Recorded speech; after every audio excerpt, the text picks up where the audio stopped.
আগের তুলনায় এখন ঘুষ দুর্নীতি অনেক বৃদ্ধি পেয়েছে। ঘুষ দুর্নীতি বন্ধ তো দূরের কথা, এখন পরিমাণ অনেক বৃদ্ধি পেয়েছে। 5ই আগস্টের পরে আমরা যে বহুত রক্ত ত্যাগ তিতিক্ষার বিনিময়ে আমাদের এদেশের একটি গণতন্ত্র এবং স্বাধীনতা অর্জন করেছি, এবং আগামী দিনে আমাদের যে প্রত্যাশা ছিল, আজকে সেই প্রত্যাশায় আমরা হতাশাগ্রস্ত।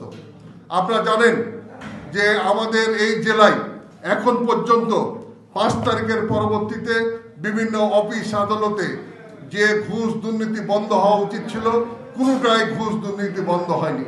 আমাদের কাস্টমি বলেন, আমাদের রেভিনিউর যে এসি ল্যান্ড অফিস বলেন, আমাদের প্রশাসনের বিভিন্ন অফিস বলেন, এবং বিভিন্ন ক্ষেত্রে আমার রেজিস্ট্রি অফিস সহ বিভিন্ন জায়গায় আমরা লক্ষ্য করেছি যে আমাদের জেলার আগের তুলনায় এখন ঘুষ দুর্নীতি অনেক বৃদ্ধি পেয়েছে। ঘুষ দুর্নীতি বন্ধ তো দূরের কথা, এখন পরিমাণ অনেক বৃদ্ধি পেয়েছে।